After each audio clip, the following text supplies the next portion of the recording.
tengere mirobere ito yogosemia na gukumanya yago korekana kira rituko nabariki baitu beandrete chinga kichons asengencho yao eariganie asobo tengari botari no mubwekano.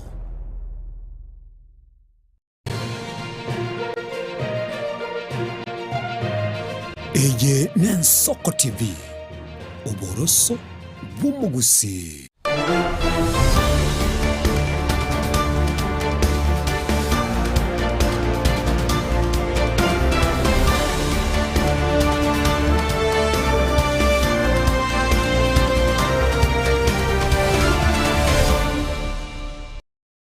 Mwanchumuriria Ensoko TV ne mambia ende engia chinsainye chiabono mambia cha Afrika ya mochari tukeriga ria 25 na kabiro mutinyu mutangani mwaka wechile fuibere 25 no mono kugera kwane kwa bukire bya kwagendere bya semambia bono adonsi asora semiremo asega asia so kwerigeria gusandonsi asore ogokoro bunche nabo igokubwate Ensoko TV kuro chinsai 12 cheke mambi gwikira bono ngana nengo kwarigania asomoro biri uyo igago chakira bono gwika chinsai sana ne mochia bono mubaso asogo chia komore kera mangana ao ariagendere to kware kani mambia bono ntochikuchaka korigereria aya bwate kaine no bochenwe mambia eyega ntochikoso sensemo yoborimi nabo iga sensemo yende ntochikoso ase nonyene asichikosori na ya bwate kene chinse cha isiko nabo igo na ya abwate kaine ne chisemi ase mambia yega na badaye ntochikoso sensemo yenda stoko gotwara mugani mi studio mambia bono ase kerenga geito ekene mambia yega turachikorige na gukwanira ase obwagare nigo kera chikoba igoro yechira nobo koreli ine chira chiri chonsi picha beire chikorwegwa na korwa sensemeria yabrai ine asebirengo bingani bunana ki gusa asebirengo bingani na ki chire icho chiabere chigwekeraniwa nabo igona ase obokoreli bwabo ntuchikubomorekera ase emambia yabono asomogerito omonene emambia ye no musae nabo igo eretera umenyekenwa na Lamek Mogerego se atuya junior nere turachikobanere ase emambia yabono tuchake asobwamo gochakera bono gwetera senchera yo mutandao bwekerero Facebook nabo iga sensemeria YouTube Ensoko TV na bema wasiliano ase ujumbe nyenge na boigo baadaye rukuchukwa kesimi ngire noti isano na ibere isano na isato isano ne momara gatano omwerio veka isato tuchake asobwamo emambia yaboro eritariane Ishmael Mogere.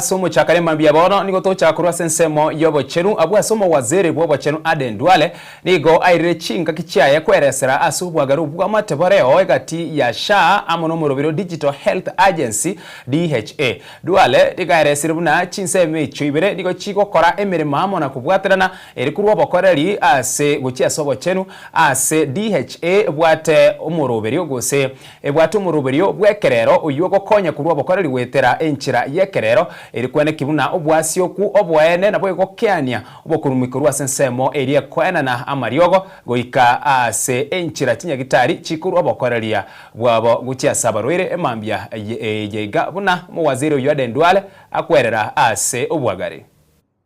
There is an interrelationship between SHA and Digital Health Agency. SHA uses like you build the expressway. And then there are vehicles who use the expressway. So the digital system run by the Digital Health Agency, which is another agency like SHA, is the one that now helps both KMPDC and SHA. So the SHA portal is there, they run it, but the ERP, the claims come through there, but the final agency that pays, that contracts, that closes accounts, that do due diligence, the doctors who do the review, the validation, is all under SHA. The system will just, is like receiving, it picks patterns, like the way now medicine. You see, this is a pattern. The system picked a pattern where it says, this is the number of patients passed through this system, but at the far end, they're not getting medicine. The system will tell you there's no a legal insurance claim form. The system will tell you this one is lacking birth notification. Don't pay. So the system, and now what we have done is all the other subsystems in the Ministry of Health, even run by donors, we have all transferred them to Digital Health Agency. For the primary health care, in order we stop completely co-pay, because it is fully paid by government, it's capitation. What we are doing now is we are putting a green label charter at every level 2, level 3, and some selected level 4. And on top of the charter is written, walk in, walk out.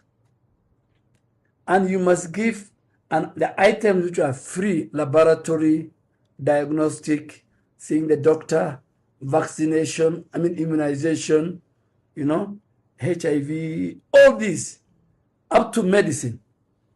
The patient must be given free of charge. He's given, he leaves. Now, what we have introduced is every Kenyan will receive an SMS after he goes to that hospital. For the primary health care, for example, have you been given outpatient consultation? Did you get diagnostic and treatment of common illness? Did you get basic laboratory tests? Did you get essential medicine? Because primary health care is the normal disease that outpatient person gets, home and in. It will tell you, were you provided with preventive and promotive health services? Okay? Neonatal, the basic things. If there was a referral, were you allowed that your case is more complicated, you need to be referred. So it tells you everything. So first the Kenyan before did not know. Now he will know that he's entitled to be given essential medicine. So he can go back to the facility and ask. And he'll get the SMS within the facility. He will ask, how come, where is my medicine? If you go to your Afya Yangu, you have all the information of the patient, even the balance of his reimbursements. So we have seen a pattern.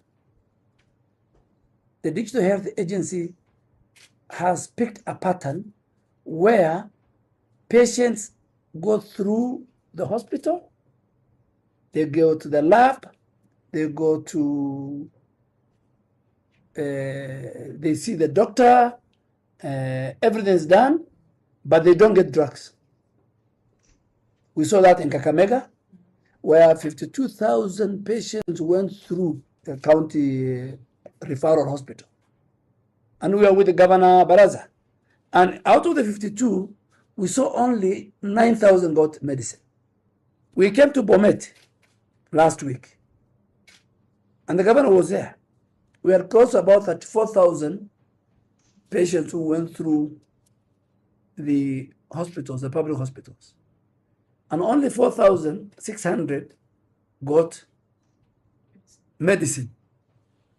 And that's why you see, if you go to all our public hospitals, you see around the hospitals, there is a mushrooming of chemists and pharmacists. So either the drugs are stolen, either there's a collusion between the staff in the hospitals or the owners of those pharmacists. When they reach there, they are told, go and buy from the pharmacy outside. This drug is not available here. So what are we doing? Beginning this month. For now, it's this week we are doing it. Two things. Number one, if a patient who is SHA, both at the primary health care and at the social health insurance fund, if you go through the system and you don't get medicine, when you reimburse to SHA, including, because they don't give you medicine, but they in the claim they ask for it contains medicine. SHA will not pay for the medicine part of it, because from the system we can tell that patient was not given medicine. Going forward, the patient saw a doctor, the patient went to the lab, the patient went to go through a CT scan, but the patient did not get medicine. Our system detects. So when that facility submits the claim, including medicine, then the component of the medicine will not be paid by SHA. Asense muyende na yabwatikene n'oburimi eserikali wetrase wizara y'oburimi nigo yararirie na kuboria bunchiriri n'abarimi bari bagachiteri gasaline nali ekibando bakibwatike gukyase kiro insieka kyama tukata tokorwa bono waziri w'oburimi netugo mutai kagwe nigo airere buna ogotaikiranyo guchiko kwo nige gucheko irere serikali koreta kibando kurwa isiko kitari wakanerwa bango eriogoke irigoli yobosi imense chinga kiboigo airere merubiri aoya serikali asensemeyo yoboremi netugo. Sisi katika serikali tumeona ya kwamba wakulima wakisaidiwa na fertilizer, there is immediate increase in production, and this production cuts across the board. We doubled the production in maize, doubled the production in sugar and other crops.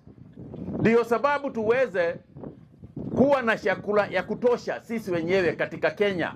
Hata kabla hatujaanza kuuza huko nje, sisi wenyewe tujitoteshe enough, we create enough food for ourselves so that exports become added value for foreign exchange. But more importantly, we do what is called import substitution. Ile pesa tulikuwa tunanunua chakula huko nje nayo, tujaribu sana ikae hapa nchi yetu. Mambo ya mahindi, ile tunazungumzia leo hapa. Ile mahindi sisi tuko nayo kwa wakati huu haiwezi kututosha Kenya nzima, hatuwezi. Bado tunarua kidogo kutoka Uganda, kutoka Tanzania na kwingineko. Lakini mwaka huu sisi vile tumeangalia, we should have enough maize in our stores. Serikali imetoa fertilizer, serikali imeongeza bei, sasa tunanunua na 4,000. Ndio mbona dongo? Tunanunua mahindi na 4,000 shillings. Lakini vile vile tumeona, in spite of the increase in the price to 4,000 shillings, farmers are still holding. Wakulima, bado nyinyi you are still keeping the maize. Yet, as NCPB, we are buying maize now. Tumefungua stores, tumesema maize iletwe, mahindi iletwe. Na wajua, as a nation, ni lazima tuwe na kitu tunaita strategic reserves. Ni lazima tuwe na mahindi ambayo inaweza kututosha katika Kenya kukiwa na shida. Like now we are expecting a drought. So we must be ready as a country, whether even if there is a drought, do we have enough maize for our citizens? Tuna mahindi ya kutosha nchi yetu ya Kenya hata kukiwa na mwangaza. And to that end, that is why I am appealing to the farmers who have already harvested to bring their maize to NCPB. Lakini nimeona we still have a shortage. Kwa mfano, wakati huu we are looking at a strategic reserves of maize of about 4 million bags. Of the immediate right now, we would like to collect about 1.7 million bags. But right now we have only collected 186,000 bags. But we are looking for 1.7 million bags. What does that mean? It means that somebody somewhere is keeping maize, anagojea asikie drought imeenda baya zaidi, ndio pengine bei iende hapo juu kidogo. But we can't take that risk as a country. I would like to appeal to those people who are holding maize, farmers who are keeping maize, to bring maize to us in the next 30 days. After 1 month, if we don't have enough strategic reserves for the country, we will then move to the next stage, which is importing duty-free maize to allow for the country to have enough maize in the event of a drought. For the first time, Wajua mwaka uliopita kulikuwa na watu walifanya kelele ya kwamba fertilizer ilikuja ikiwa imeshelewa. Mwaka huu fertilizer tunayo. We have got enough fertilizers in our depots across the country. And today I came to witness that in this depot we have enough fertilizer. Lakini if you have got a voucher already, I would propose to you that you come and take your fertilizer, you keep it to yourself. Wale cooperatives ambao nyinyi ni members, coffee cooperatives, dairy cooperatives, wakulima na wengineo, muteithiririe andu aya, muteithiririe arimi, nigetha onda nyuno mumuka obere beca kidogo mari murihaga wona mari magacokia bia mahote kuoya fertilizer nigetha makoma mari tayari mbura kiambiriria no gwikira thi fertilizer no gwikira thi mbura kura kana nete andu aitu. Vile vile ni vizuri watu wajue ile fertilizer unaweka shamba yako kama inalingana na udongo ile uko nayo. Ndugathie gwikira CAN otoe kana tiri waku ne CAN urenda. Tondu kuri andu aingi muno marekira fertilizer nyingi muno, no fertilizer yo ndiramaguna tondu fertilizer ria arekira tiri-ini wata gwikira lime ugiciragia tiri waku ni acidic.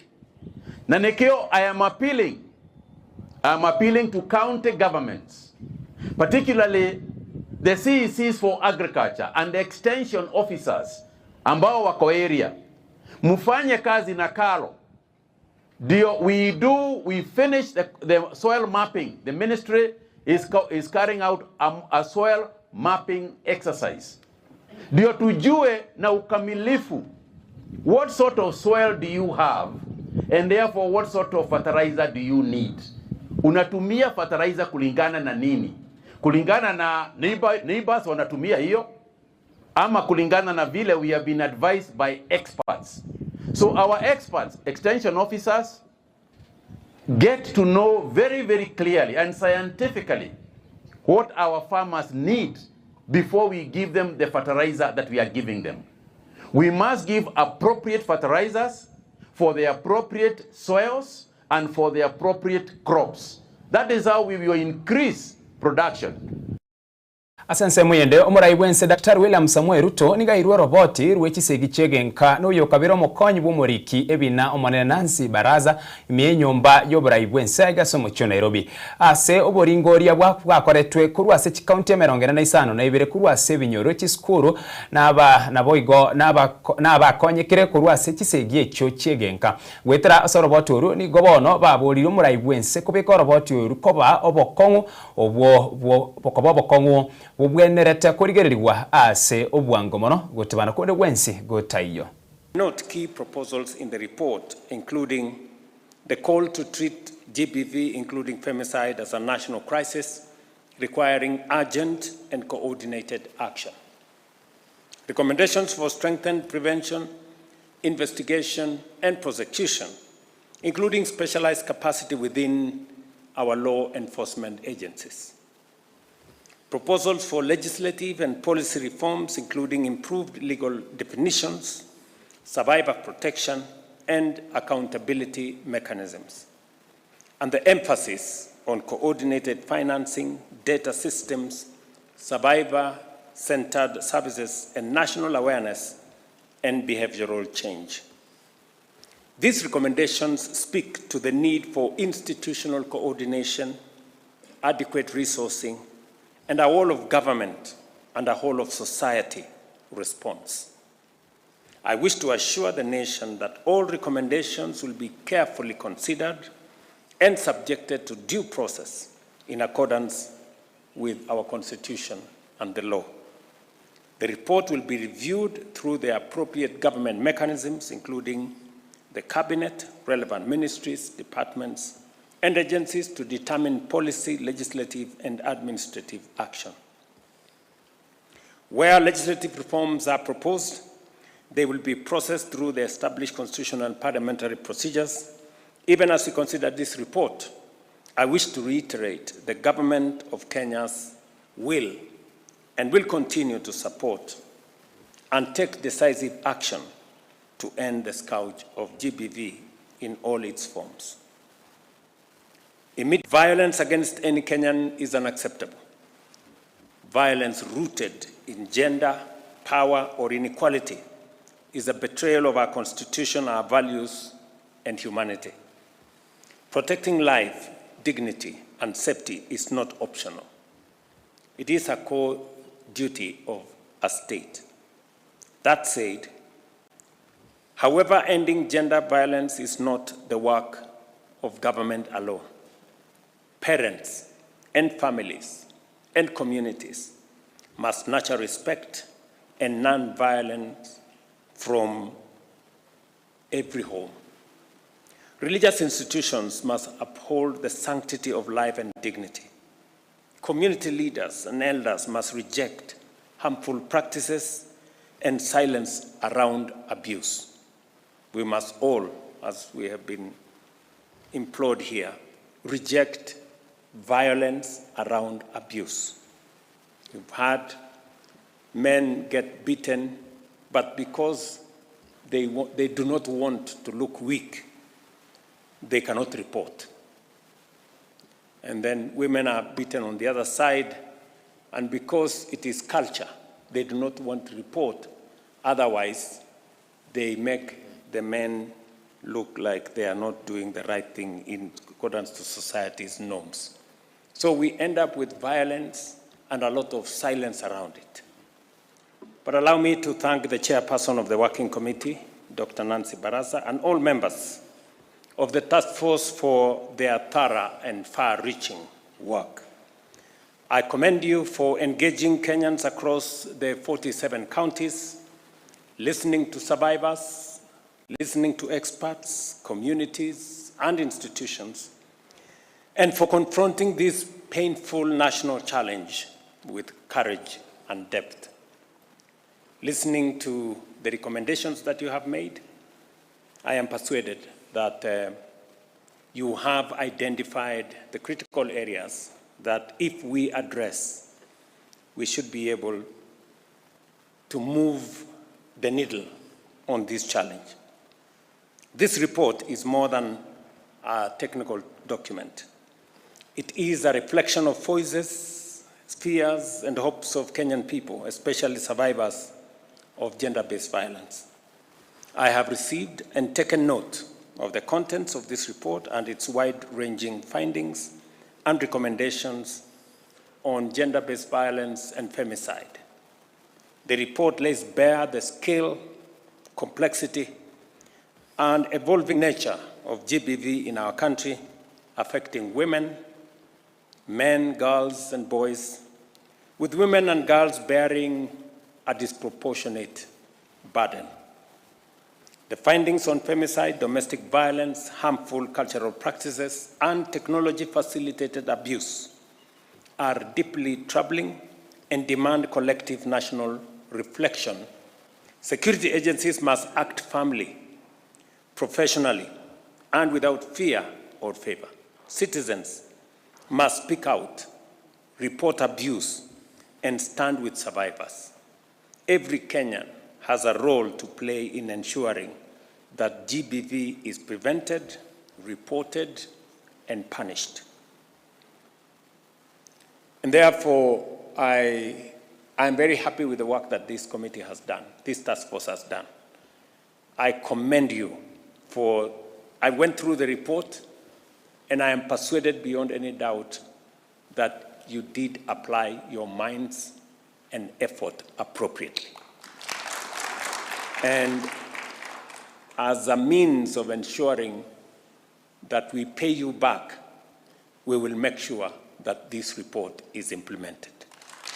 And therefore, Waziri, you have your work cut out to process this through cabinet.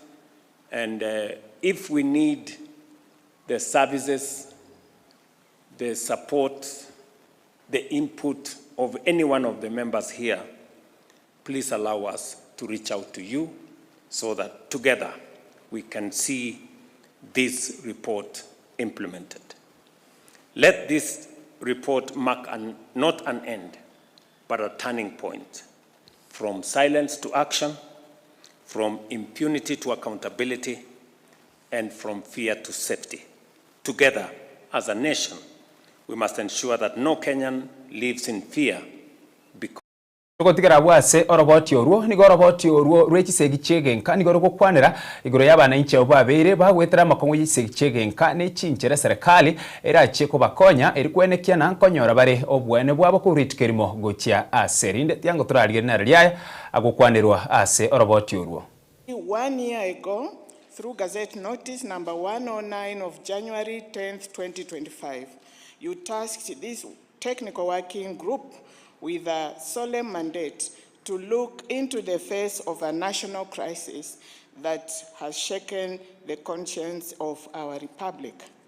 The escalating scourge of gender-based violence, GBV, and the brutal killing of women, girls, now widely recognized as femicide. Today, sir, we stand before you not merely to present a document, but to amplify the voices of thousands of survivors and the silenced cries of those we have lost. In executing this mandate, we traversed all the 47 counties, held town halls, engaged experts, and received over 2,000 written submissions. What we found, sir, is a nation in pain, but also a nation demanding action. Both men and women, boys and girls are affected by gender-based violence, manifesting differently and at different scales. We also recommend the establishment of a dedicated GBV and femicide police unit to strengthen prevention, investigation, and prosecution of GBV and femicide-related crimes. This unit will recognize GBV and femicide as distinct, complex, and high-risk offense requiring specialized skills, survivor-centered approaches, and coordinated responses.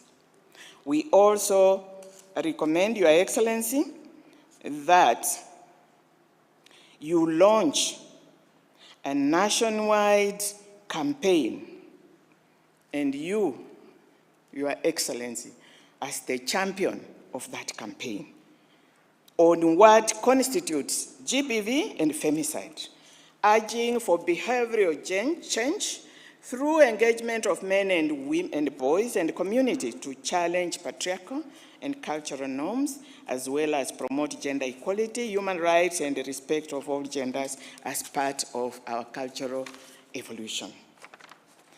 We recommend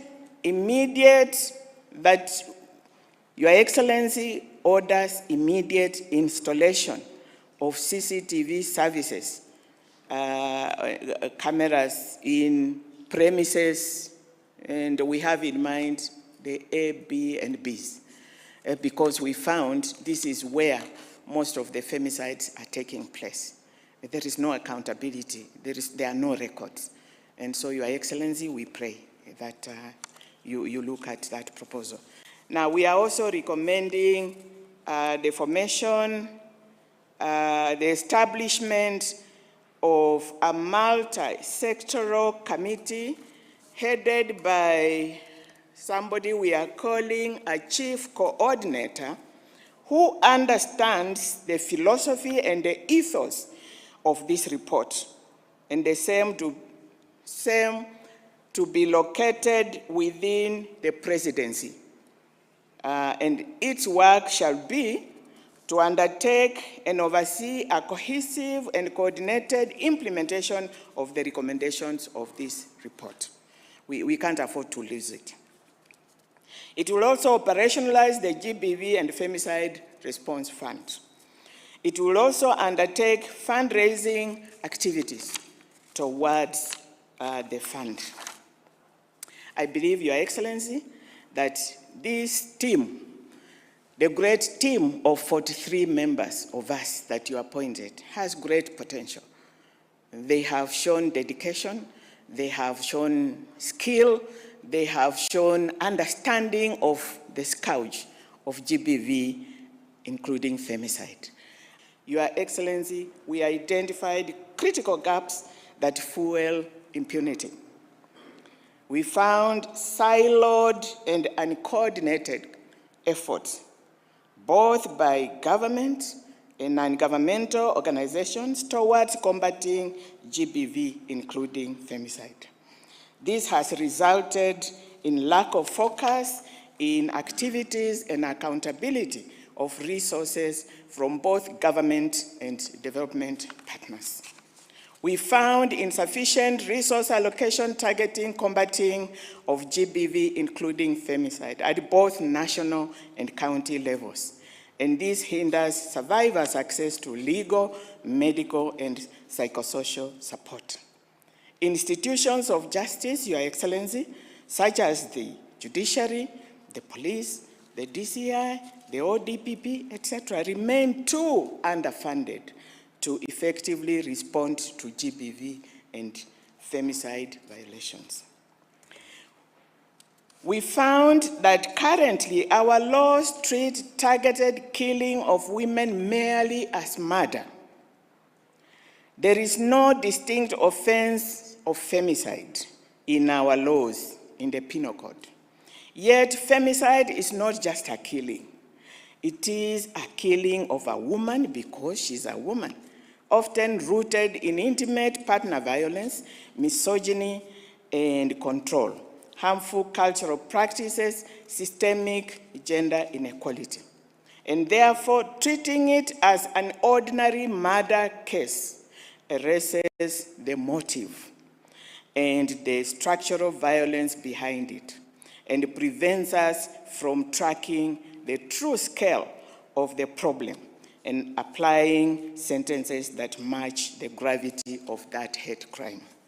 Semu yende tukunganya usitugutambuka urubeko rw'eminsi ya Kenya gwika sense ya Uganda murwanirwe serikali yense ya Uganda wekiama kia National Unity and Platform NUP Bobi Wine magega yokomo wosimaga yokominchori na kwebisa kurwa enkaya echinga ky'abanyanyimbo bense yubasagadete enkaya ye botuko nigo bono ayesokire na kurwe nkwane yaye gwetera so mutandao gwekerero. Bobi Wine nigo abete uyo kabire asobochori oborene bwense y'umwaka oyo ase okonyora chikura chimilioni 2 chilifu chimisa na isate merongene neyemo chimia 235 na isato elio ase boigo aereire amakong au ayo agenderere gwetera se osekurwa ase serikali yense yo bunago kwako ya kwandira subwagari emambia yabono.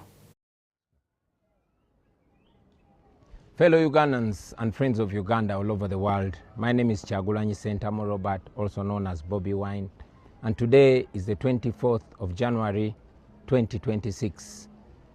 It's exactly 8 days since I escaped from my own house following a raid that was carried out by the military and police at my home on the orders of Muhoozi Kainerugaba, Museveni's son, and the Chief of Defense Forces.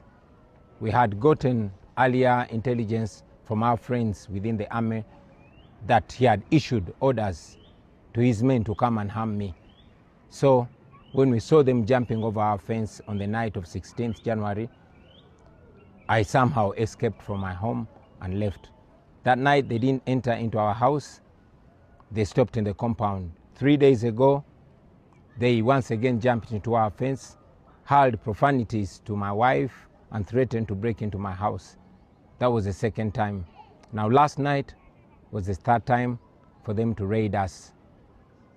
They came in hundreds, according to my wife. They broke every door in our house, including those that were not locked. They took away all our documents, from academic documents, land title deeds, and all important documents. They took every gadget, phones, chargers. They took our internet system. They even took all the laptops, including children's school laptops. They also took away our CCTV camera system and destroyed anything that they could destroy, broke glass and cut even our chairs. They put my wife on gunpoint, demanding that she shows them where I was. They even forced her to remove the passwords from her phone and our laptops, but she refused. Well, these and many things that Museveni's regime is doing through his son and his other people are not signs of strength. These are signs of weakness. If Museveni claims that he won the election, why is he panicking? Why is he doing all manner of terrible things? Why is he harassing people? Why is he harassing me and my family? Those are signs of shame. Those are signs of illegitimacy. Now, my message to you, fellow Ugandans, I am not in my home because I still want to be able to speak to you like I'm doing. I'm not in my home because my life is threatened. I take this opportunity, first of all, to thank the international community for the voices that they've raised, but to also encourage them to keep an eye on Uganda, especially at this critical time. To you, fellow Ugandans, this is our country. All this is being done to intimidate us. They've abducted 2 of my deputy presidents, Lina Zedriga and Jole Tukamshaba. We don't know where they are. They've arrested Mwanga Chivumi, my deputy president in charge of Buganda region, and many other comrades to sow fear in us. I encourage you to be strong, to be smart, to be creative. These people are not as strong as they purport, and indeed they are not as smart as they are. They failed to find me for 8 days. I also tell you that we must never give up. Uganda is our country and we must fight and liberate it. I will resurface at an appropriate time to forward our struggle. In the meantime, I'm not home because I'm trying to keep safe, I'm trying to keep alive, and I want to keep communicating to you. We shall overcome, we shall be free. People power, our power. Kurense ya Uganda kwirana eminsi ya Kenya omonene baba waziri bwigomo waziri wa mangana ikinsi chisiko musalya mudabari nigo arairo muyega bugo chengera litukori nene liense ya India ria 52 asaba bwatani au waikananete ase egeikaro ekyo gyoko ekigyakora timu yo mucho yego Nairobi asomuri kyo monene wa mangana yekinsi chisiko kurwa India oyibo igorenge omugeni omonene agokeire okubwaterana kwabere gati ekinsi chigaibere gati ense ya Kenya amo ne ya India. India is Kenya's reliable development partner, contributing significantly to Kenya's skill development through training slots for civil servants under the Indian Technical and Economic Cooperation (ITEC) program, as well as scholarships for Kenyan students under the Indian Council for Cultural Relation program. Several Kenyans, leading lawyers, doctors, economists, engineers, and scholars received their education and training at universities in India. Bilateral trade has shown strong and consistent growth, indicating that there is immense potential for deepening the Kenya-India trade to reach a mutually favorable trade balance. We are pleased that both countries will commence negotiations on a trade agreement that will enhance market access and unlock greater investment flows. Kenya and India share long-standing diplomatic and historical ties dating back to Kenya's pre-independence time. Long before European exploration, well-established trade networks linked India and Kenya's Swahili coast. We share a common legacy of anti-colonial struggle, with many Kenyans of Indian origin actively involved in Kenya's fight for independence, and indeed you have mentioned Makan Singh and, let me add, Pio Gama Pinto. Kenya and India share fundamental values, standing as stable democracies, working together and learning from each other. In recognition of the long-standing Kenya-Indian relationship, Kenyans of Indian origin were formally recognized in July 2027 as Kenya's 44th tribe. Deeply integrated into the national economy, the Indian community has made significant contributions across education, health, manufacturing, retail, trade, and construction, while producing distinguished lawyers, judges, doctors, scholars, entrepreneurs, and political leaders. The strength of this bond was recently demonstrated through the solidarity and invaluable support extended by the Government of India in facilitating the repatriation of the mortal remains of the late Right Honorable Raila Amolo Odinga, former Prime Minister of the Republic of Kenya, following his demise in Kochi, Kerala. The government and people of Kenya and India share long-standing diplomatic and historical ties dating back to Kenya's pre-independence time. Long before European exploration, well-established trade networks linked India and Kenya's Swahili coast. We share a common legacy of anti-colonial struggle, with many Kenyans of Indian origin actively involved in Kenya's fight for independence. And indeed, you have mentioned Makan Singh and, let me add, Pio Gama Pinto.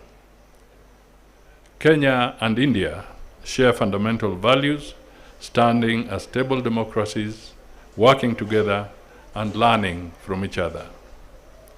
In recognition of the long-standing Kenya-Indian relationship, Kenyans of Indian origin were formally recognized in July 2027 as Kenya's 44th tribe. Deeply integrated into the national economy, the Indian community has made significant contributions across education, health, manufacturing, retail, trade, and construction, while producing distinguished lawyers, judges, doctors, scholars, entrepreneurs, and political leaders. Both countries continue to collaborate on international candidatures. We also jointly advocate for reforms of the UN Security Council, the international financial architecture, and climate change mitigation for the benefit of all nations. To this end, I thank all of you present as we join in celebrating the 77th Republic of India. May the bonds of friendship continue to grow stronger for the shared prosperity of our peoples. The future of Kenya-India ties holds promise for a deeper partnership that can serve as a model for South-to-South cooperation on the global stage. India's partnership with Kenya is one of the most historic and meaningful relationships in this continent. Our ties stretch back over centuries across the Indian Ocean and were forged through shared sacrifice. From the Indian workers who helped build the railway that gave birth to modern Kenya, to the Indian and African soldiers who fought side by side in East Africa during the First World War, and to the entrepreneurs who form the pillar of the Kenyan economy. Indian freedom fighters such as Makan Singh and Pio Gama Pinto stood with Kenyans in the struggle against colonialism, laying the foundation of a friendship that continues to guide our relations till today. On this day in 1950, India adopted its constitution and became a republic. That moment was not merely the birth of a legal document, it was the expression of a civilizational choice to govern ourselves through democracy, equality, justice, and the rule of law. And in the 76 years that have passed, India has been able to achieve to a large extent the promises that we made ourselves to our constitution, despite extraordinary linguistic, religious, and cultural diversity. That democratic experience continues to define India's engagement with the world and the natural bond with Kenya, a fellow democracy shaped by its own proud struggle for freedom and dignity. Biamano mwancho muriria socha Ensoko TV burusu mugusi asechi dakika chinga bure chigana inde karokeria tokorasi omiri chiduka keigo na baadaye ningirane na yanda mange amono mugeni mi studio kerengete kenene mambia bono nigoro yechira no bokoreri haina raturachi gukwanere mambiga no mugereto akorukwa Lamek Mogere gose atuya junior tuskara ne TV yago yana Ensoko TV burusu bumugusi.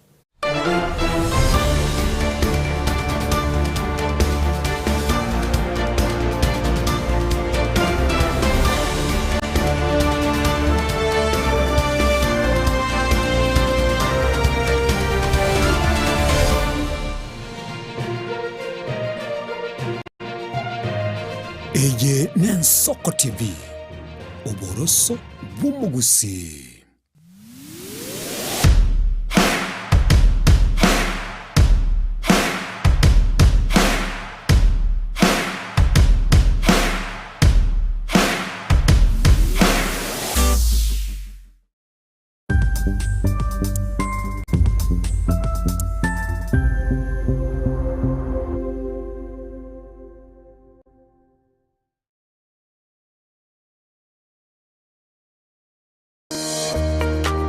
twarusire gutara urugendo rutambe kwenyorera bintu bicinguru bigutumye stima electronic appliances sungusia electronics nintwe lichiburi yao nkoni tore electronic appliances chonse buna ebirobu power extensions electronic water heaters chibasi chibetiri solar panels electronic gas cookers egati ijebinde ntubwata phone accessories naboigo ntulene chibundi chikorosi bintu tokonia ninchuwenyorera spare part chiechinguru sungusia electronics boigon koros tule chispika chiekerengo kiguru icho chigutumeka asichikanisa nemega tuline sababu yokore talentambe gucha kuligie byombo bunebi tutarira somo tukibirigo naboiga somo chunyamira gose twakirisi myese namba 0784884484 sungusia electronics obokoreri bwekerengo keguru angenaye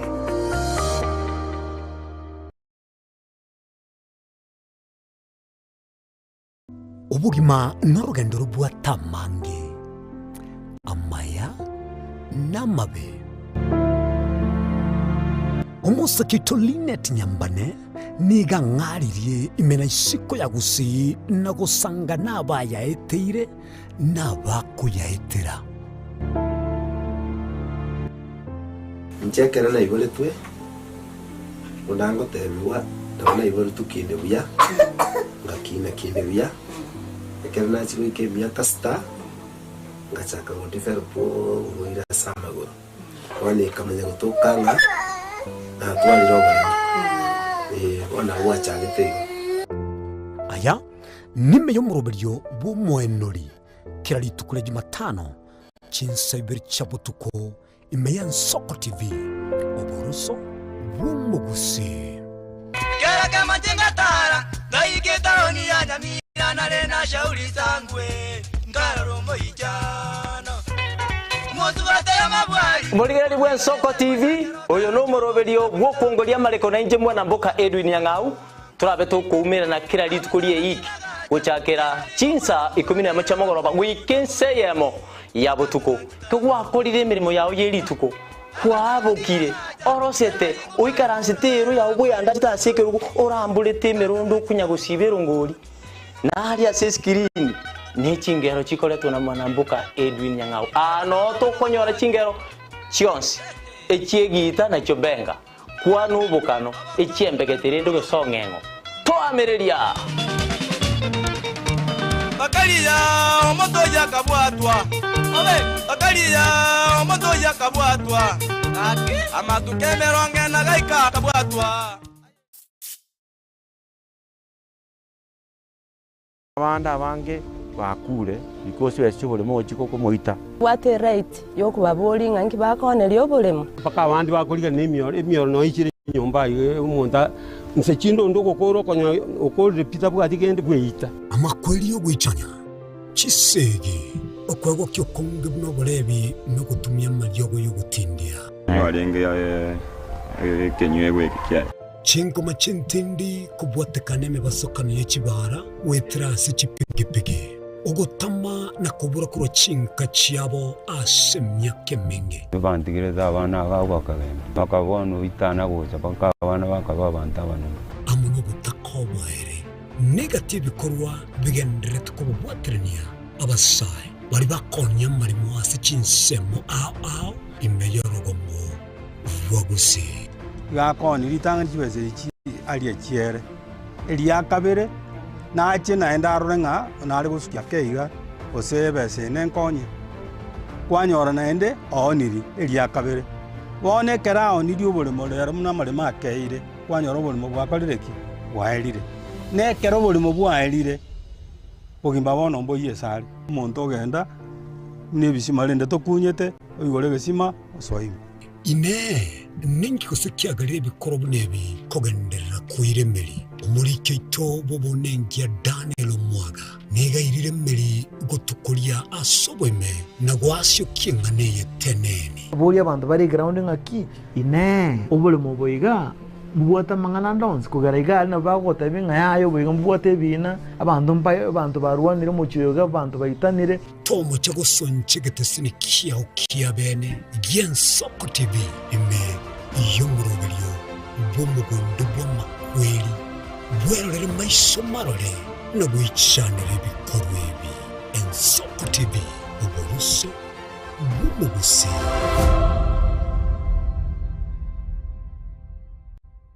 amorire nigagendere tugotose mwana boire bukia tari Yesu sera ekegonko esukari lisabeso ukurasa kwa manyinga yani blood pressure ninki turakore wetanga kuruwa sare nyorali chibu asomurobelyo bubugima nobo chenu asora bigo kumeni wanabanyagitari bamarwire ao nabo yabamanyi bande bayatunge tyobo chenu kumurikira marwire nobo wenia nyoro murobelyo bubugima nobo chenu na Caroline Mausa kirali tukule Jumatatu chinsa ibiri chabutuko ime Ensoko TV uburuso bumugusi tomo chago tengere merobere ito yogosemya na gukumanya yago korekana kirali tuko nabariki baitu beandrete chinga kichons asengencho yao eyaliganie asobo tengali botali no mubwekano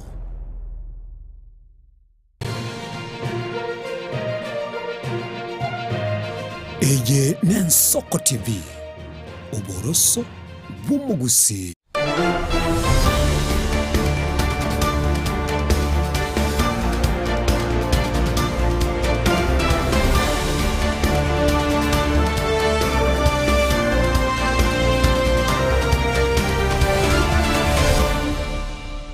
Mwanchumo rieli Ensoko TV uburuso bumugusi karibu na inde asensemo yende yakabire chidai isano neberure chinsi isano chiabono mambia ase togo chikoso ase nkwana yete mambia bono ekerenga geito ekenene mambia yega nigo tugo kwanera iguru yechira na obokoreri abo asomogereito emambia bono guchiko mwari baga agukwani agosogeri emambia ya bono na kurwa mutuchiko chaka enkwane yega ase obwagara stora chikoliere ebinto ao na monokuru ase obokoreri kurwa sensemo yeti county togana nyone chibunge cheito ase tukura na boiga ase serikali enene ase emambia igari tukeriga ye juma ine karibu sana bwatia ase nchira yo mutandao gwekerera Facebook na boiga ase media ya YouTube Ensoko TV namba ya mawasiliano ase ujumbe enyenge nigere noti isano na ibere isano na isano na mumara gatano omwerio beka isato karibu sana tusange asobwamo na kiribya ngariga niyo mogerito emambia yabono kegeto chaka kusanga ase obwamo karibu sana Ensoko TV.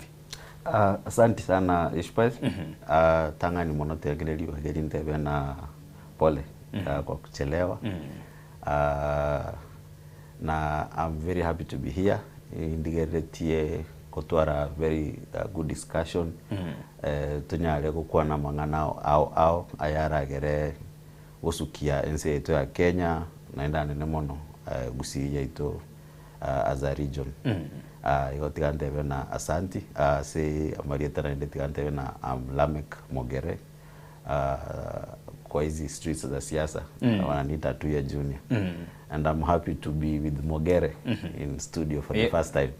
Yeah, the Mogeres are in studio now. Yeah. Yes. Asobwangu mana asoko chako rigeli nyone na asoboroso asoiboire asokorwa na ngayalia.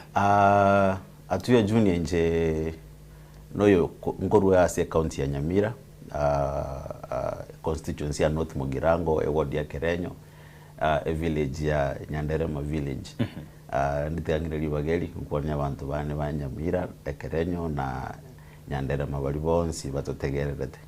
Yeah, asante sana. Karibu sana kereke to chaka enkwana yaito emambia bone kerenga gitekenene no korigere igoro yechira na boigo no bokoreri na mono ase oburayibwa bono no nyina samara yali yaitire na mono kurenga kiri serikali chegenka chia chagito mwaka 2013 abuno tokwire na kurwa baka wikira boniga ase tuaikira boniga situkukwana lituko eriga ase liboli lya bwango litangani igoro yokoligeria asensemo yechira bari bakomochugikirani chire cyabo nabo igo bari bagocha ne chira singincho baganeti gweta kuri tutarekera gabwa tiango turara kwanira kego uri serikali chigenka no bokoreri bwaye gwikira boneiga na kibure. Asanti sana Muralia Ishmael. And it can't even a topic here very important. In Tuebuno Mogusi, 19 Tubunaba Kenya. Koligeria obo koleri we serikali igere again to kiamana mono to start with. Esengencho we audit what the governments are doing, not for the purpose yoko manyana are we re-electing them back. We say we are not auditing what these governments are doing. Esengencho yechikura. Yeah, Togo audit these county governments and leaders. Esengencho na bakorelie gasi baito chibesa bago tumeka ne chibesa chirito kona chuas taxes. Ne igo yere our own right igere a very fundamental issue na we katobolie na endo tobuga ditorole na to kuligere back to 2013 kero whatever serikali chia chia soete asense yetu ya Kenya. Egente getanga ndogwente kweboli na serikali chia chinka inkichia emi ya nere liyari. Igo ya linge emi yokoleta chibesa na magenderero ange na bananchi. Services chirichi ya linge kova kwa liko chakuligi Nairobi chibuenta kova bono chikotoka Nyamira na Bosongo kerongo kwa nira chikaunti chitu chanka. Bono liswali togwente kweboli na koro devolution ya soete intuwe buno mogusi changes ki twarolire intu no mwananchi ugusi alia so ikaransete ase village yao alia so ikaransete ase ward yao oso kuligere liko 2013 before 2013 na bono iga magenderero ki averere gakororokana ndori kubolia maswali esengencho tutagete koira moraigete inka ose tutagete gwakero moraigete chikura itokoboli intu nabanyene chibesa are we seeing any development? Are we seeing any changes? Bono isoko so asi county cheito andika tikabira na bomo ndora iguga goteba na amokoli ego irwe aga dispensary ka gachirwe. But the biggest question ni kuboli guna ki chibesa chirichi aruru ko 2013 up to now to the county government chibe kuga na magenderera be kuga ndotebe na chipale chia makolia ya akururwa plus chinyageta ali chikaku erangibere ne bita bikagajwa nchire commensurate to the money that we have received as a county. We bolili swali ya kabere na services neti nyinge chia better devolved. For instance unabono iga service ya agriculture nere devolved to the county governments. Inchebuno monto Nyamira, what is the benefit naro lide korwa se ministry of agriculture eju akaba funded in the county government to my village osaya somura libu na Ishmael no role inke ministry of agriculture ye county government yawe ya kolire in your village. That's the first question. To wana kocha to bolina water is devolved intunto bwata macha asemechi chindoche chiawo mirwe. Do we have access to clean water after almost how many years bono ko devolution ya jinde? Ine miaka 12 ya etani. Ine miaka 12 class inki tuaro lide devolution teche tikolika bantu gasi, devolution teche tikolika ba MCA, devolution teche ti kwa governor gasi.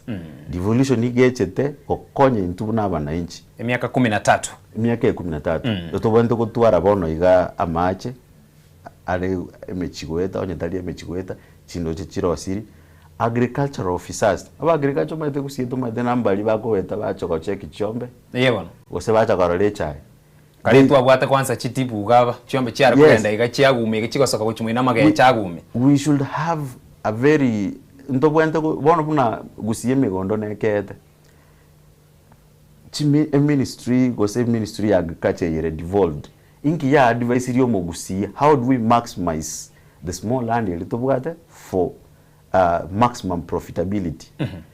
Echina chiyo bintu bitu kwenda korana devolution ya kolireki ya koliregasi.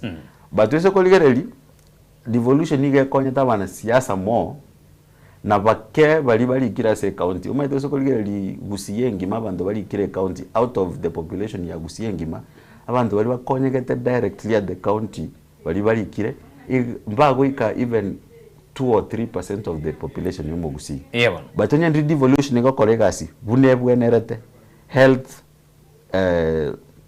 water irrigation and many other functions chiri devolved in chebuna tuya junior nimbwente koigwa ni effect nimbwente koiguna there is a change na mogusi yonde bwenzi osemo Kenya yonde bwenzi na bwente gutwara that feeling ina we have seen change from 2013 to up to now. Okay. Na ende one thing ngotaka na korangeli na keroto gukora analysis ya siasa tinda itokole analysis yero always negative. Yeba. Tikatoka kora nende analysis ina yes a few things have been done here and there but whatever maana to our expectation there have met na what we expected from those county governments up to nenga kie dole bintu mbira ikiraniwa na vibante koba at this moment tango bono gose kisi town ya beire almost a city wango nero boni eligeri guchimutu ntwaro chumura iwe Ensoko tebana wango yego meru nero nkwegwere gusie bante koba kisi town ya bante koba in the pipeline nyamira ebe an industrial town yebon keroke ebe the one of the big markets in Gusii region obuna bwoborori botuta itukoigwa bara ibaitu bagusi bagatotebina this is where we are headed and this is what we have done. Okay. Yes. Ekero tukurie na kumurikero bokoreri which county turacha say national government umuraiwe kiama kia DCP Rigathi Gachagua ase wikia ya moiga matukanga tano na bere gabona kare kwera na achaka kumurikira county cha North Eastern. Yeah. Abange akero ukorigereria abange bakabana ekerenge gyo kumusirana aigaro bari batebana asama tukamange tinda bakingwanchirana na Rigathi Gachagua ase bintu biri abere kagukwana gosewetera ase bikoro byaye korende ase keiga go kumurikira igoro ya North Eastern ekene nyona bamenye base bari bagatebana abande magendero kene kiyo gya korekanire ta North Eastern yoka lakini akero kuri kurasa semu ya bara ino nyake tukura na semu ya Gusii ekero uguchaka kumurikira tebena ipari iri nigere bobe ekenigo keriga okonyorana nonye matukari yaro tuwate mpaka bloggers bako kuna bloggers bara ase metandao bawika barabango sana bakwirende bwango na ekekere bya uyumbi yago kora gocha Rigathi Gachagua tena bara ibete bago chorwa oimuka nduchi koigora eduka gose daraja ucha Nairobi ga utirie nyombe flat yagenda igoro yengane ya Rigathi Gachagua kumurikira chi county naki uraye kwanda singincha bande bari baminchana nki atare gukwanira keraringe ase serikali nabwekera tugutikara bara gwa ase chi county togo blame Rigathi Gachagua nanki atare gukwanira keraringe serikali it is given na most people karabale serikali ngotema bale sana ko visa obobe bolia bara ibago kora but keraso kiresiko wano konyorana he has the voice gose na bwate bono the urge to speak out nobo maene na tali no distant yoka no distant ya for the longest ya very care marginalized igo kimagendero nere maiga na ende plus ibunere semi-arid place development nera nete maiga it is a large area ebwate yabete underfunded for the longest lakini chibesire chiongo soka chirikiro mwaka chibesa bono igakoro devolution yaanza chibesa cha chiro chitalinke and one of the problems okonyorere those places okonyorana the educated people the very few balibabwate education they benefit from governance baso into leadership abande banyora jobs babana korua the only thing they do not go invest outside the region it is not even happening in those counties peke oiso koligere Kenya ngima I'm very sure na chigava na chio NCP nchibwate nyumbaga Nairobi Karen oiso koligere lina barai bon CP na ono morai okure constituency ya I'm sure na korumwa moetegas ogolire mwanga endo bwagachiri nali boli bona likuchiria ababundiri na musharo yo bakwegwa as much as nyumba agurobulemo akore nebinte biga byonsi as much as wakwewa house allowance as much as wakwewa okay it is never enough chibe sababu to make gukora much of this development personal development their proceeds of corruption their money they get from our taxes na igorika diwashagwa na achiabe bunare wate wana mugala muwe na haki mpe aba yeah he was right we must follow up our leaders to ensure they are investing the whole amount of our taxes in our regions, and then and it is our own making. Into wananchi tuwente ku question when it comes to public participations into wananchi tuwente ku ikaransa and tuwente ku ikiroro ese ngenjoko nyore binde bi bagokora no ubwati kotini kwa nyorana they have all the documentation nantu akolete public participation itukokete region ye ino ya for instance Jekarany, but you will find out na bantu bakolete ba mate mbaigete baetie bintu bitayo baros their own budget, they eat the money, but into wananchi abananchi abatoko kora political analysis abananchi abali in the media, we must always question and we must follow up toboli nanki what are the county governments doing ase kinyorukia usase ward yeri okorwa asensema ya public participation gusangireria birengere byo mwananchi ase gentu tekero giachire no kwata genta kemo kirire nyore na gwa participate kurwa ase ward ya usase kinyorukiago of course public participation erango kali kanere kiro mwaka ya kera nyore budget chiku chando that but gento kire nyore na kemo asensema yago ora inyoro atebena na participate ti ase I've participated in a few. The kwa na the biggest issue ni na you na bomoko your issues more what you will want implemented in your area but wakorua kwa na it is always they do that for formality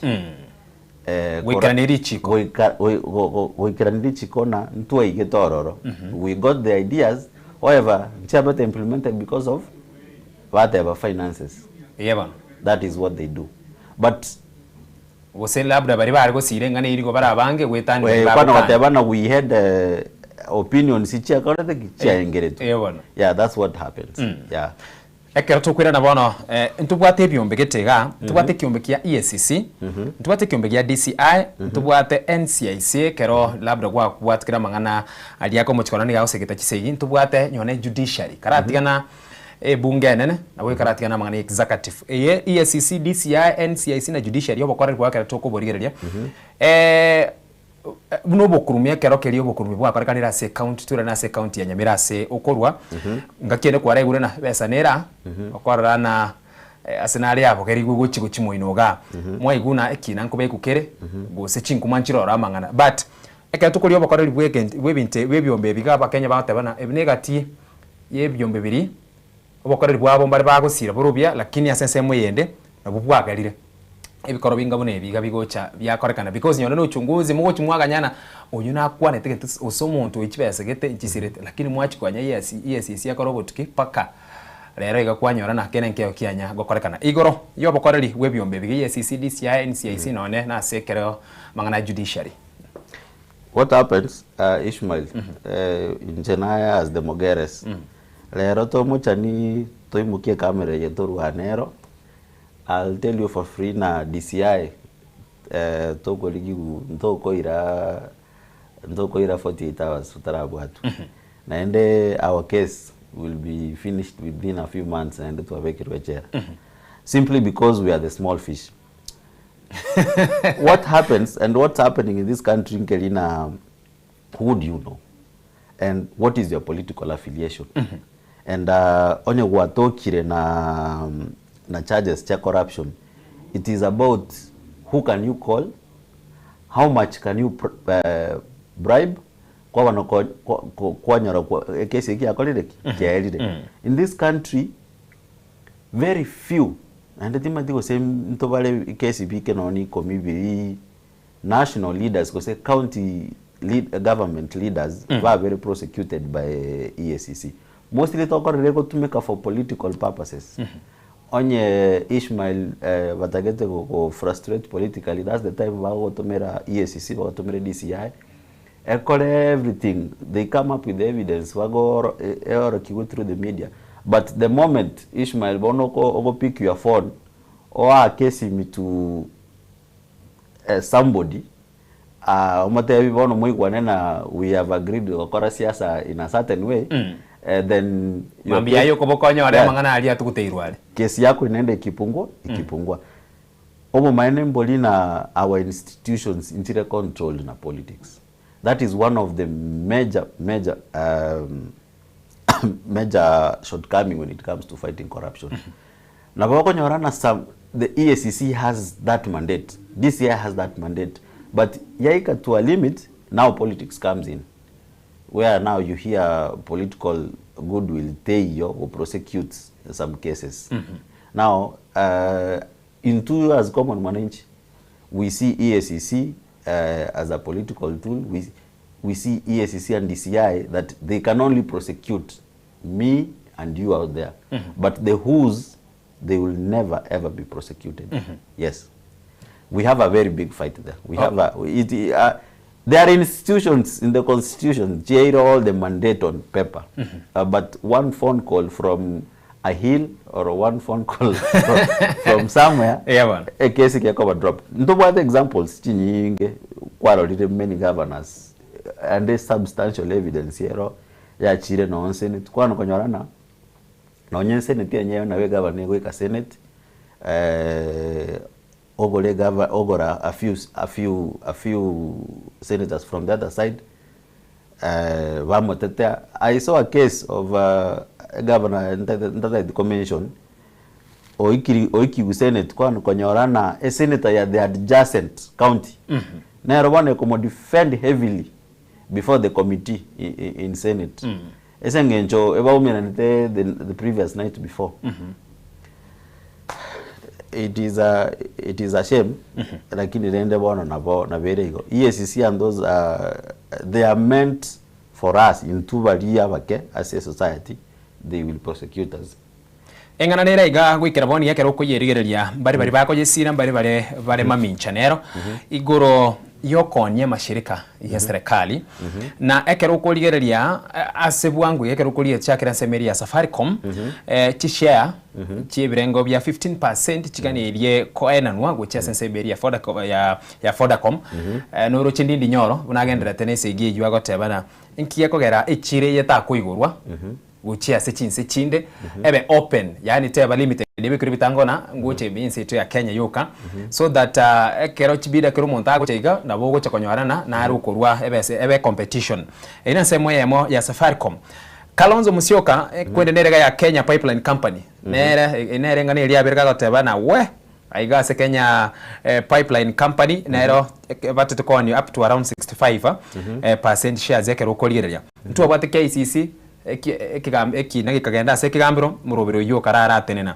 ntubwate National Oil Corporation of Kenya yuye kurukwa NOC KLB Kenya Literature Bureau nerabwo Kenya Cooperative Criminalist KSCC alafu ntubwate Kenya Seed Company ama na mashirika nebyo mbibinde ebinge ebyo tutakwanire emambya yabono lakini ekero kulire ngani yiga asubwagare igoro yokoniwa kwa mashirika naki urayibeke erebuya gose erebube because serikali babo barigeti kurwa sensemo yokonyora chibesa egente ketangite bateba na kitwaro ke privatization ineke gusi okoniria abantu bene kibinafsi okoni kwa mashirika ya serikali tu gochia abantu to private sector from me it is not a bad idea. For a fact lero oise kogenda to any ministry ga government ga Nairobi. Today is on a Tuesday.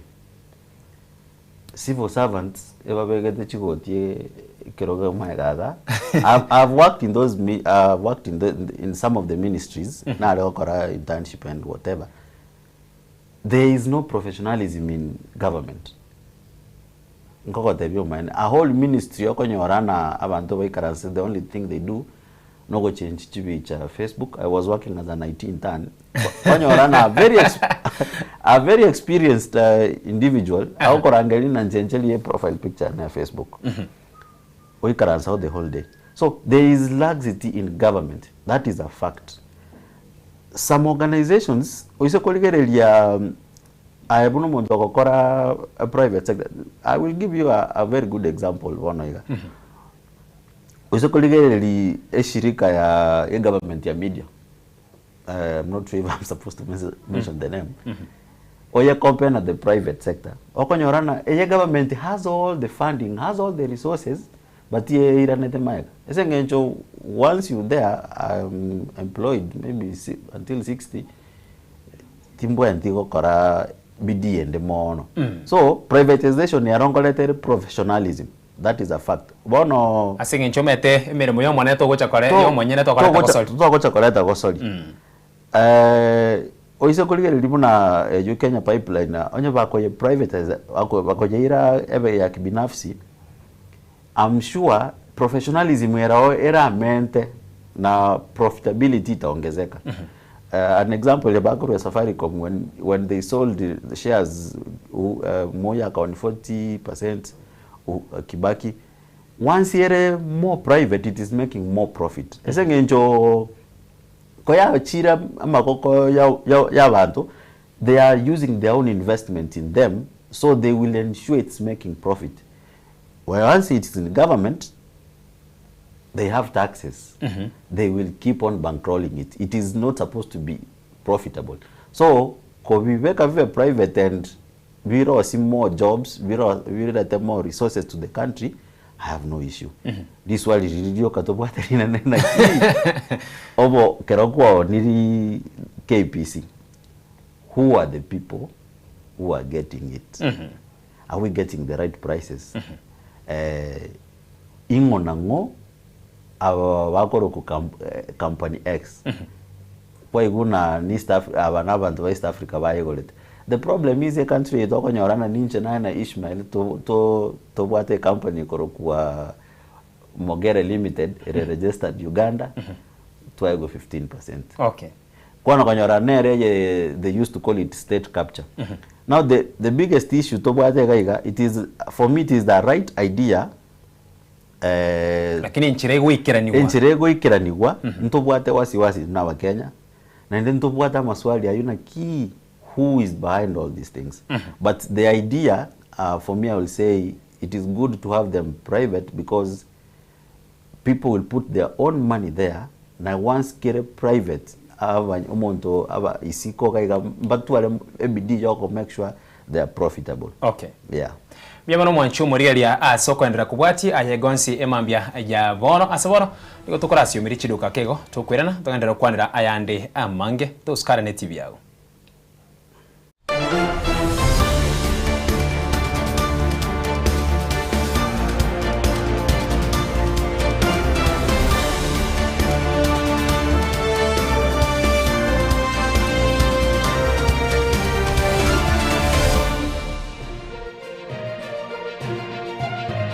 Eye ni Ensoko TV, uboroso bumugusi.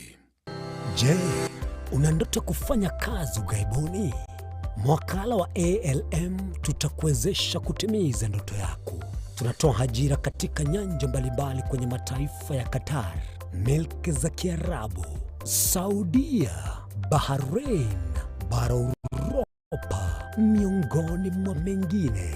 We are legally registered by the National Employment Authorities and we are licensed to do manpower recruitment for different countries. Currently we are reaching companies in UAE, in Qatar, Russia, and we are hoping to enlarge our boundaries. Kwa maelezo zaidi, wasiliana nasi kwa nambari 0721511500 au 0729690571 au unaweza kutembelea katika ofisi zetu zilizopo jijini Nairobi katika jumba la Delta House, orofa ya pili, chumba nambari 204 katika barabara ya University Way. Tupigie simu utimize ndoto yako ya ng'ambo. Karibuni sana.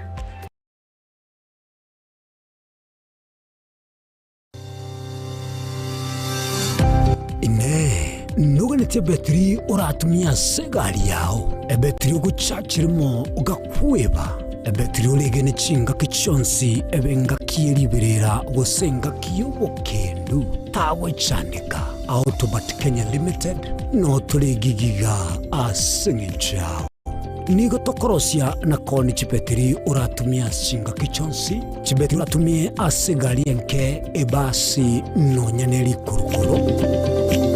Tunapopitia pale kwa gari yako tutahakikisha tumeweka na tumekupimia charging system ya gari na pia tumekupimia battery na kila kitu itakuwa iko sawa. Alright. Sasa na ikileta shida kabla hii warranty ishe itakuwa namna gani? Ikikusumbua kabla ya warranty utakuja, alafu tukishaiangalia tutakupatia battery ya kushikilia tukiendelea kuangalia yako. Talia yoka ne battery yechinguru.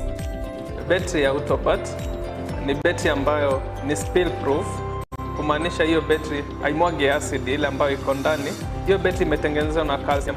Kama vile tunajua calcium hainanga water loss. Kumaanisha sasa hiyo battery hakuna wakati ambayo inakauka hiyo acid.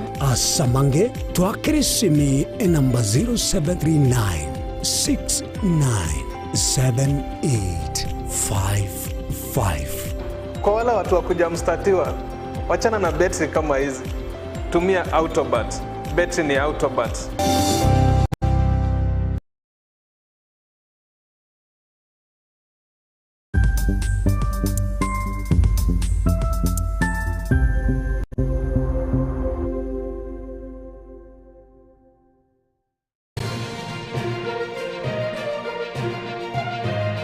Eye ni Ensoko TV.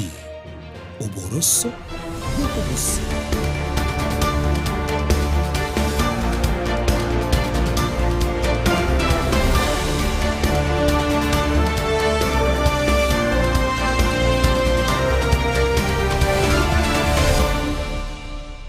Karibu na ino mwanchu mwarira sensemo yende ya gatatu emambia bona somoro buri yega Etorobini kerokeria tukunya gukwanira igoro ichira no bokoreri ekero tukwira na sensemo yende atu ya junior.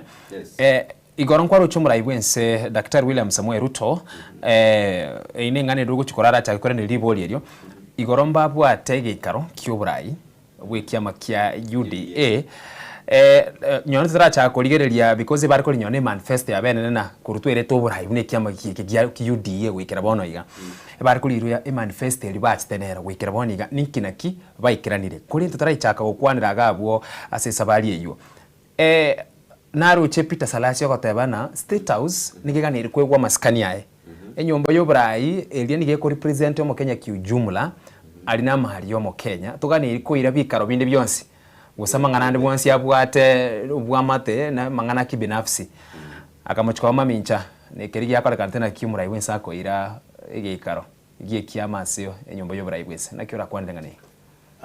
State House is a public property. Very true. One of the issues is legally William Ruto Nairo, the occupant. I will always say na njikingorangeli my visitors. Nigabarangeli buna labda kunyone buna kuchimuae. Now he has the mandate, he has everything. But the State House never thought ora maskani alina mbabu ento kutwara saba kwa meeting ya UDA. Tebo ente kwa State House. Mbabu atie headquarters. Mbabu ate but Ngong Road. Yeah. Mbabu ente kwa endo office. Chiabo gose nonye KICC wakolera their personal political meetings. Lakini bono matoko nyaraba ko kora iko to pass a message. We do our meetings at the seat of power. To send a message into Nindutororai. Toko kolera AGM cheito at the center of power. So it is a political gimmick just to send a message. But tebu ati uzito mono at the end of the day where you do the meetings again tokerongelina it is egasi elimoko kolera wananchi and how people will judge the work you are doing. Yeah. Kerabona tukwira na twira na sechira no bokoreri ekere serikali yabone yari gosobisi yabwate chira engakie yo mbabwate slogan yari kurukwana hasla gokinya mo Kenya wekere ngo genso spoko nyoro wense gocha sensemo yeigro na yaikira segeta na ande ekomo chikorekana na ande slogan ninere ya chiriga enya kurukwana ne ya Singapore bono esabali ni gotro Singapore Oburu Odinga era ni gatebe tena nyagusera Raila Odinga ni agatakete ko bayira Canaan korende nchenko bayirande Canaan no Oburu Odinga buno muraiwe cyama KODM korende ko bayira Canaan wetera Singapore igoro yechira gwikira boniga ebirengo binganina ki chira chiria serikali yabone ya chagetina ya nero ibintu birenga bikira ndiwe sasa percentage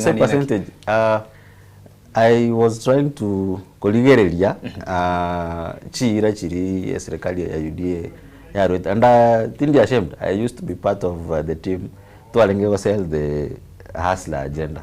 And in 2022 or 2017 what? 2022 especially. And I was in a movement ya legoro kuna Hustler for Hustler movement. Idea we owned it, and then twa yegolete buna ya ikirenga kibono to empower umwananchi ulio kawaida. Let the focus of government even everything yagokora ku empower the mwananchi ulio kawaida. Una yale gotebekana mama mboga abe facilitated akore biashara in a very good environment. Anya ole funding a maximize profit yae. Umuntu boda unatwale goteba ayegunere training ayegu health cover elina bana naumia kwa nyorana na abwate health cover na yani igasiria gokora nere dignified in a way that abako earn revenue from it, you can take loans to professionalize chigasi chiri common mwananchi ale gokora. That was the idea, and it resonated very well. Tiniko manyana ngigeke kiaba once people get into government. Na bongo ancherana na kerenga kia siasere na bogo promise a lot. Na bogo nyorobuate manifesto ebwata ebinde bingo tate kwanda go implement. Tiniko manyana ngigeke kuwa ikire into government out of 100% kwana kanyolana it's only 20% ya quality and the quality complete, but yenere ko amplified more than the 80%. Una wakwana bono iga 2027 ya very range. And usually what happens, politicians will find a way yoko come up with a new slogans. Osokole no US karo Obama asote litangania lenge, yes we can. Keraika agochkoba ata a new entunda ya kabere he changed a slogan. I can't remember a slogan again, but he changed. So for politics, people do that. Toko irana with the same na baona igaru to ta gocha na dance ko ni Hustler na mai tena te konika bonege ta ko no gocha with the new slogan. You're going to road to Singapore. Road to Singapore. The biggest question is abantu asH village. Some nalengo abantu bakomboli na sekali te gotonganya togenda komenya Singapore. Ntoisane how it is abantu bari wikira boni bado bataramanyana nkiekyo. It is an elitist ideology. Unanda tebena ne birengerelyo vira understood n'abantu the elite abantu bali babwate the obumanyi. That is the word. But the fact is Singapore yami ate kukwana no whatever in terms of infrastructure, in terms of development ate go change Kenya to that extent. But it is a good idea na endeje tindiko yepinga. That is naonaye oiguna Kenya is changing Singapore in another 2 years. We are very happy about that. This wali ndirina key. Now let's come back to eboli na 2022 mtu promise tina chichiro mtu agache Kenya ngima mama mboga mbatwerwa mama mboga baikaransa sara safi mama mboga banyolege ntweko kuna funding over 400 modern markets. Yes, modern markets. Chibwate wifi, chibwate mache, estima, chibwate estima, na mama mboga bakolega ciororo nari ciagachire buya talina no kwara insi tali toli no kwaransi na nda mama mboga bakorororo babwata access to funding babwata se agotake loan ya 50,000 yokwenda kuojichinye niko Tanzania igabwata tokoli no nyene yamo yagachirwe elia turatumike bune kiorokererio. I'm not sure nima tena bagachire chi stall chitarahera yebana but they have not met the standards. Ensoko rate according to the system of education, if we look at the hustler dream, Elio go empower the common mwananchi. I used to explain it even naona bantu bali bago korobolemi. It is about time when you go what over quarter acre. Now on your education on how to maximize. Ezengenjo amale mabusi yake hili. Yebana. There is a way to went to konyora bono new education na onyakale mukawokanga naiga naboko tuge ngombe uchiali usumeke chinsi yakasanga naiga instead nono usumeka chibando your cow should give you enough money yokugora chibando you sustain yourself. Insekuligereli the dream of yogo empower hustler it is not even approaching expectation, it is below expectation.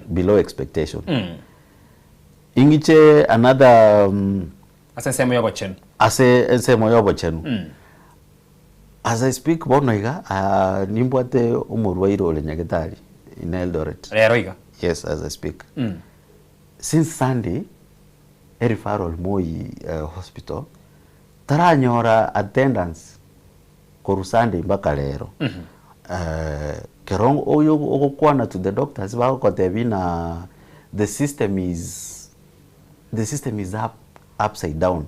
Bona igaba nyagetari abange they prefer renda kotebina inchu to a private facility your patient can be attended faster na ndibwanga konyeke. What is happening in those in the health sector igere too much chaos. Esengencho funding ili when the Quran hospitals bona igaba batebana all the money is collected yato mutu Nairobi and they want to go chakoraki they want to go back to the hospitals. SHA is a good idea. I supported fully.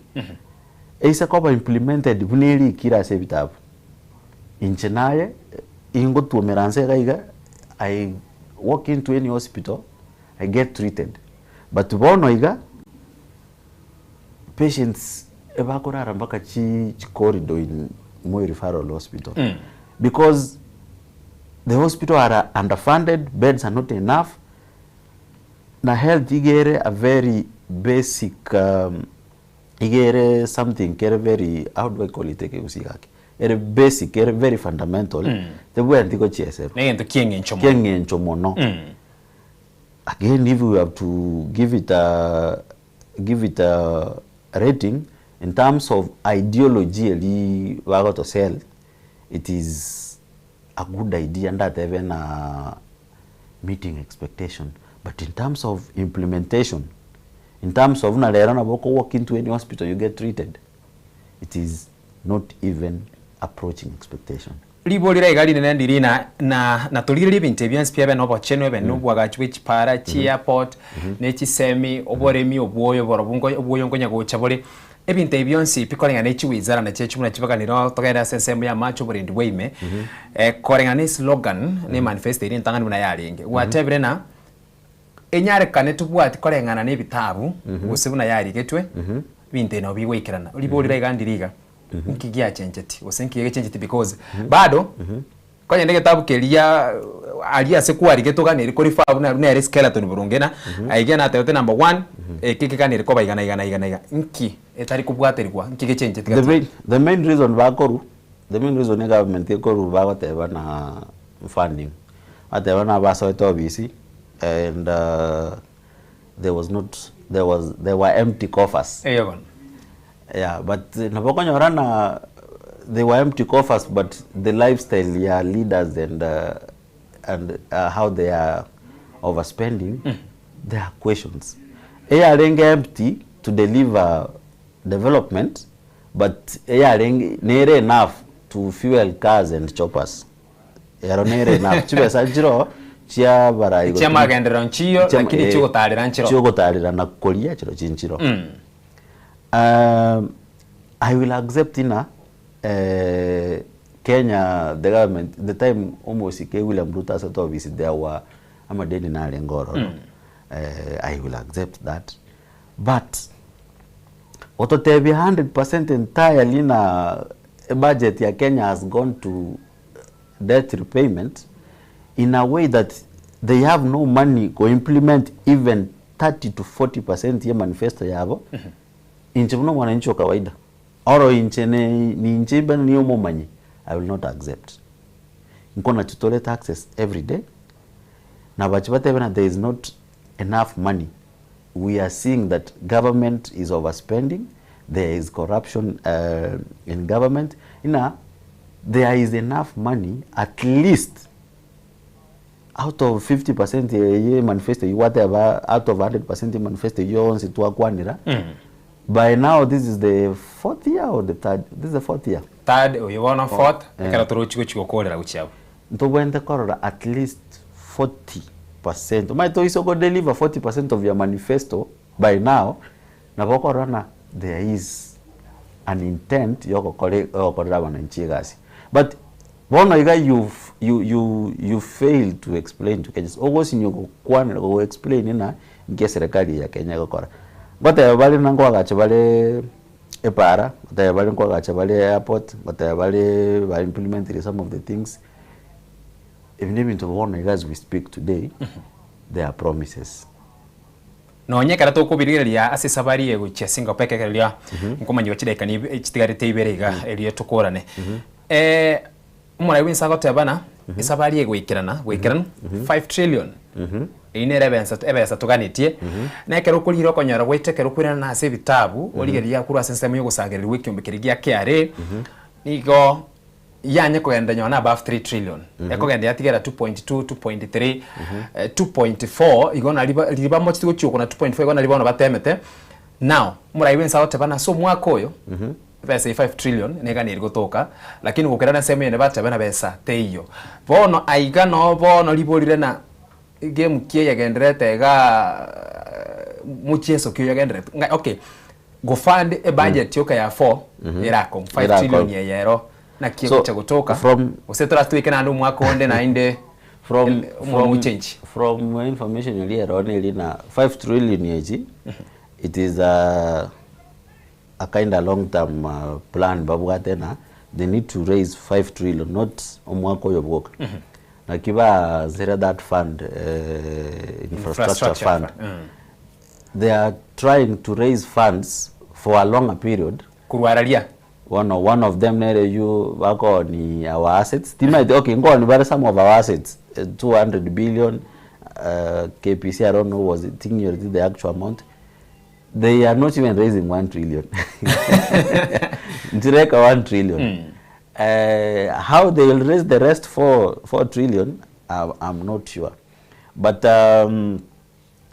ne idea ngia about most developed countries in chibugate a fund ego deal with infrastructure to is onye nditwara konyara that money na bono ntubugate chibesa chire totally sikokando chigoro si chipara chikwaga cha chinyagetari it is just about infrastructure chitali koba bese chinchiri nanchiri na the same amount chikorusi uchiaka no aba na inchi chiaka nuki it is a good idea the biggest question is we are unable to raise whatever to fund our own budget 4 trillion let me give the government the benefit of doubt in mbabwate mechanisms in the long term you could raise that 5 trillion it is a good idea onyege ko implemented tunyale konyora na we have money to build roads okay yeah that's true Miamono mwanchu murialia ase okobwati umurubiri gwikira bone kana nekara turuchi gukore kamera yago neye likine namba ibere ekerekeria inse chisekunyo na 30 ngo kwari baga olikie onde wensi ikaransira iga gentongera kemo gwikokore gente kinukuri kali uko ucyase omwaki okura na monakera turuchi gucyasa bochero bwo mwaka bwe chilifu ibere 25 na ibere ine wetera se kamera iga emambia jabono ine likango liuko liago ucyase omwaki ekura kera tukwa lero lechira no bokoreri I tangani mono tigangire just 30 seconds kukwana something about education niba kukwana ngelina indaithe kukwanira oborai bwa Gusii ndaithe kukwanira abalimu ba Gusii ntwarorana abana mbaro ba Gusii abana baito bakora matemwa grade babantu ko join grade 10 baeta nende bakarangeri guchi skuru chinene chitu cha Gusii ndaithe kukwana to all school principals abana aba baitete ba Gusii abana buda our future leaders our future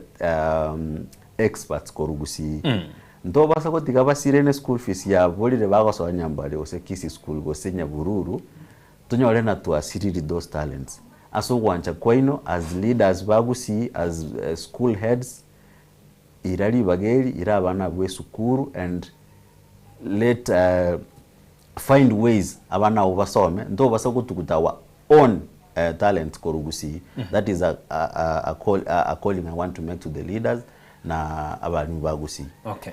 Elio moelio kulingana na topic yetu abwata lero ya kisiasa 2022 mtu akoleta obochori tugagakira mu MCA mu MP mu women rep senator deputy governor deputy president ne president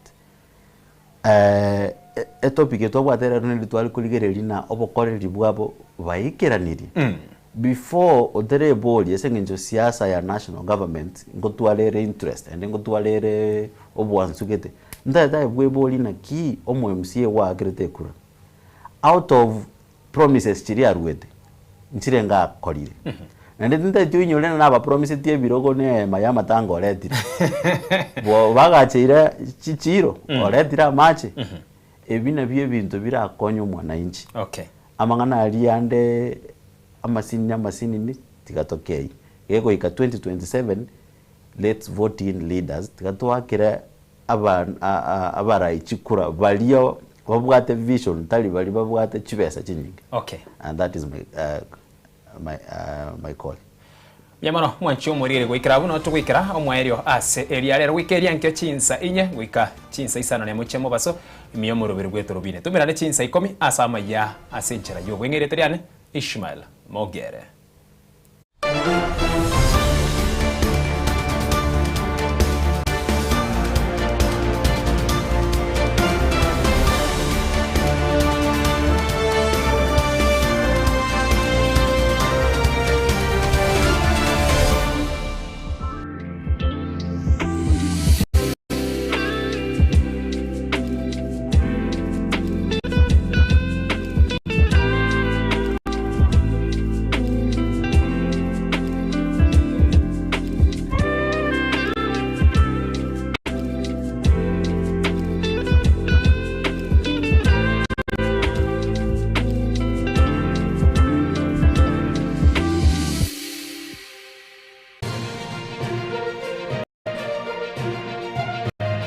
Eye Ensoko TV, uboroso bw'umugusi.